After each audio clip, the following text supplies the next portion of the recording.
Muy buenos días. Comenzamos nuestra reflexión de la mañana y esta mañana tocamos la temática Ananías y Zafira. El capítulo 5 del libro de los Hechos, el verso 1 al verso 11. Y vamos a leer la palabra del Señor en forma inmediata. Y dice la Escritura de la siguiente forma: pero cierto hombre llamado Ananías, con Zafira su mujer, vendió una heredad y sustrajo del precio, sabiéndolo también su mujer, y trayendo solo una parte, la puso a los pies de los apóstoles. Y dijo Pedro: Ananías, ¿por qué llenó Satanás tu corazón para que mintieses al Espíritu Santo y sustrajese del precio de la heredad? Reteniéndola, ¿no se te quedaba a ti? ¿Y vendida no estaba en tu poder? ¿Por qué pusiste esto en tu corazón? No has mentido a los hombres, sino a Dios. Al oír Ananías estas palabras, cayó y expiró. Y vino un gran temor sobre todos los que le oyeron. Y levantándose los jóvenes, lo envolvieron y sacándolo lo sepultaron. Pasado un lapso como de 3 horas, sucedió que entró su mujer, no sabiendo lo que había acontecido. Entonces Pedro le dijo: dime, ¿vendiste en tanto la heredad? Y ella dijo: sí, en tanto. Y Pedro le dijo: ¿por qué conviniste en tentar al Espíritu Santo, al Espíritu del Señor? Y aquí a la puerta, a los pies de los que han sepultado a tu marido, te sacarán a ti. Y al instante ella cayó a los pies de él y expiró. Y cuando entraron los jóvenes, la hallaron muerta y la sacaron y la sepultaron junto a su marido. Y vino gran temor sobre toda la iglesia y sobre todos los que oyeron estas cosas. Este es un caso sobresaliente al comenzar la iglesia. Y qué bueno que Lucas, el autor del libro de los Hechos, no nos deja fuera este caso, sino que son las situaciones que también acontecen en el inicio de la iglesia. Y nuestro comentarista, John Stott, dice lo siguiente con respecto a este pasaje bíblico: la historia del engaño y la muerte de Ananías y Zafira es importante. Por un lado, porque ilustra la honestidad de Lucas como historiador. No deja afuera este sórdido episodio. Y en parte también porque arroja luz sobre la vida interior de la iglesia primitiva, en la que no todo era romance y rectitud como a veces pensamos. Varios comentaristas han sugerido un paralelo entre Ananías y Zafira y el pecado de Acán en el Antiguo Testamento. Acán, que robó dinero y vestimenta después de la destrucción de Jericó. Este es el comentario de F.F. Bruce. La historia de Ananías es al libro de Hechos lo que la historia de Acán es al libro de Josué. En ambas relaciones hay un acto de engaño que interrumpe el victorioso avance del pueblo de Dios. Al parecer, Ananías y Zafira conspiraron para cometer algún tipo de apropiación incorrecta, pero Lucas se concentra más en su hipocresía. Trajeron a los apóstoles solo una parte de la venta de su propiedad, pero simularon entregarlo todo. Querían ser reconocidos por la generosidad, pero sin pasar las molestias que esto implicaba. Por eso dijeron una descarada mentira. Pedro reconoció desde la hipocresía la sutil intromisión de Satanás. Por eso confrontó a Ananías con estas palabras: ¿por qué llenó Satanás tu corazón para que mintieses al Espíritu Santo? No han mentido a los hombres, sino a Dios. Ananías cayó muerto bajo el juicio de Dios, y lo mismo ocurrió con Zafira unas 3 horas más tarde. ¿Qué nosotros podemos aprender de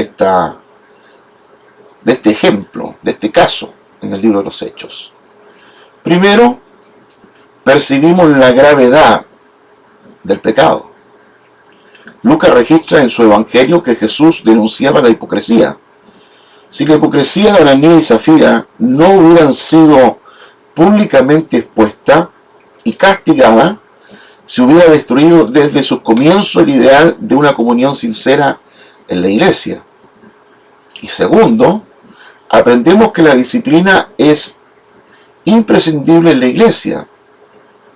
Esta ha tendido a oscilar entre la severidad extrema, disciplinando a los miembros por las ofensas más triviales, y la laxitud extrema, ninguna disciplina en absoluto, ni siquiera sobre las ofensas más graves.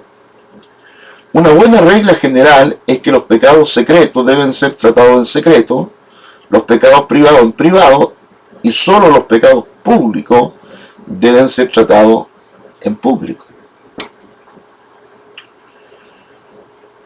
Cuando uno se pone a pensar, y en general la gente tiende a pensar que en el periodo de la gracia ya no deben ocurrir estas cosas. Cuando comparamos ley y gracia, entendemos que en la ley, quien transgredía la ley, había un castigo inmediato. Cuando alguien transgredía la ley del Antiguo Testamento, dependiendo qué es lo que transgredía, recibía un castigo inmediato e inclusive la muerte. Algunos han dicho que este caso de Ananías y Zafira es como terminando la ley, es el último caso que se juzga según la ley y que la gracia todavía no operaba. Pero Ananías y Zafira es la representación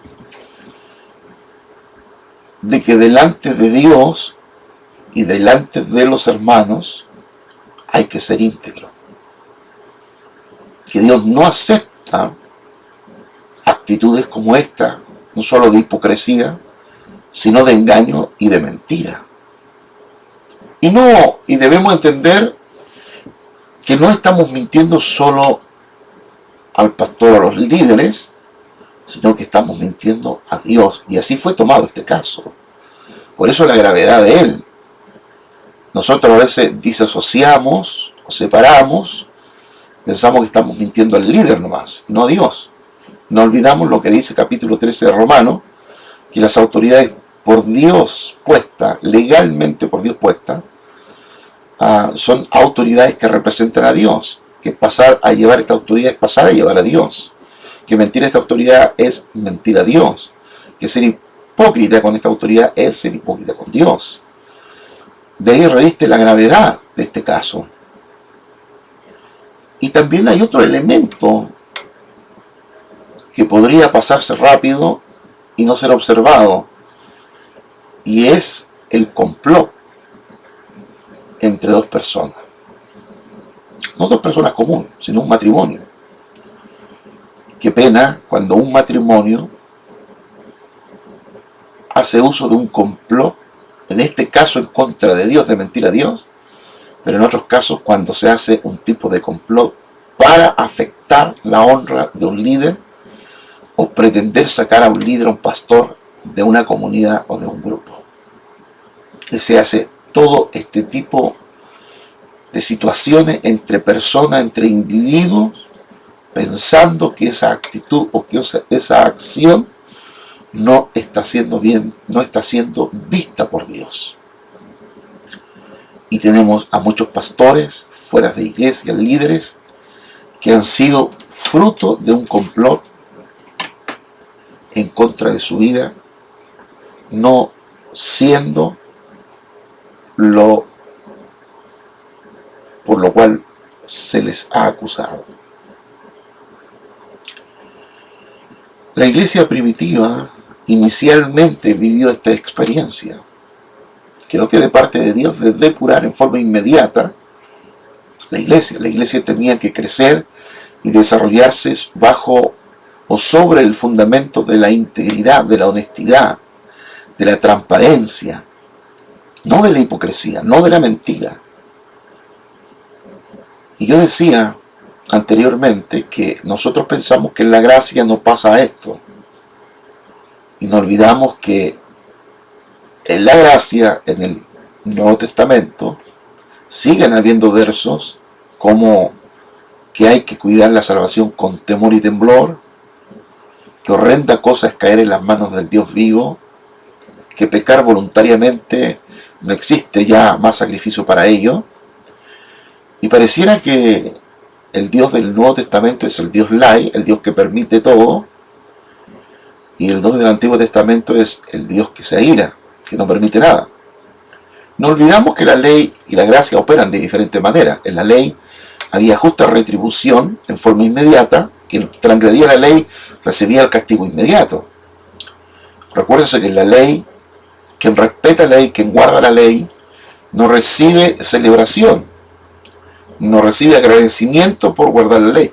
Creo que nadie de nosotros que ha ido conduciendo en la carretera o en la ciudad y ha parado un pare, un ceda el paso, ha respetado la ley del tránsito y se ha encontrado con carabineros que lo han visto, a nadie de nosotros nos paran para decir felicidades, usted respeta la ley.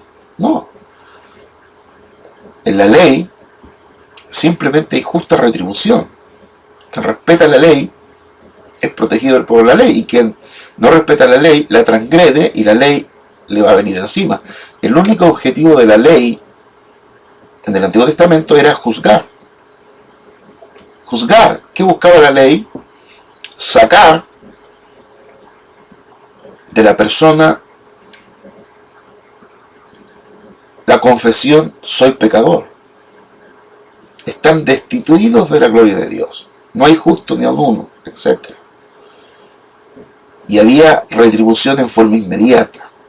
Sin embargo, en la gracia, en el Evangelio, ya no hay una retribución en forma inmediata, sino que hay una acumulación. Se van acumulando aquellas cosas que hemos dicho o que hemos hecho, se acumulan para el día del juicio.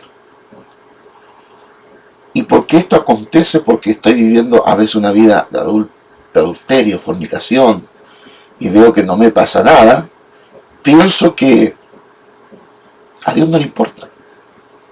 Pareciera que a Dios no le importa porque no me está pasando nada, y nos estamos olvidando que estamos bajo la gracia, donde hay una acumulación hasta el día del juicio, y no estamos bajo la ley, donde el castigo era de forma inmediata. Y en ese proceso que Dios acumula, espera de parte de nosotros el arrepentimiento. Por eso el Espíritu Santo no nos condena, no nos acusa, nos redarguye, porque espera que de nosotros salga el arrepentimiento, no el remordimiento, sino el arrepentimiento, haya un cambio conductual y estemos decididos a dejar el pecado. Como dice el proverbio, el que se arrepiente y se aparte de su pecado prosperará, más el que no se aparta no prosperará. Así que, queridos, aún así en la gracia hay que caminar con temor y temblor. Hay que caminar con temor de Dios. Podríamos aplicar a muchos aspectos este caso, como por ejemplo aquel caso o aquellos casos que ocurren en nuestras comunidades, donde la gente, nuestros hermanos muchas veces ponen en sus obras el diezmo, que no es el diezmo. Y muchas veces ponen mucho menos de lo que es el diezmo, tratando de aparentar que diezman, de aparentar que dan lo que corresponde cuando no es así. Muchas veces estas situaciones van en contra de nuestra propia vida de fe. Y sin darnos cuenta, comenzamos a perder ese primer amor que el Jesús resucitado juzga en la iglesia de Éfeso, en el Asia Menor. Has perdido tu primer amor. Empezamos a entibiar ese amor que tuvimos por el Señor y por su obra, y ahora empezamos a relajarnos, a relajar la medida o la regla para acomodarnos, justificando nuestra conducta, justificando nuestro pecado. Si hay algo que queda claro esta mañana en este pasaje, es que Dios no justifica el pecado, y que una situación de este tipo es juzgada en forma inmediata, con la muerte. Tengamos el temor para servir a Dios. Sirvamos a Dios con temor y con temblor. Caminemos con integridad, con honestidad. Seamos transparentes. Como dice el apóstol, carta abierta, que no hay nada que esconder. Y sobre todo en asuntos financieros, asuntos de dinero, tengamos transparencia.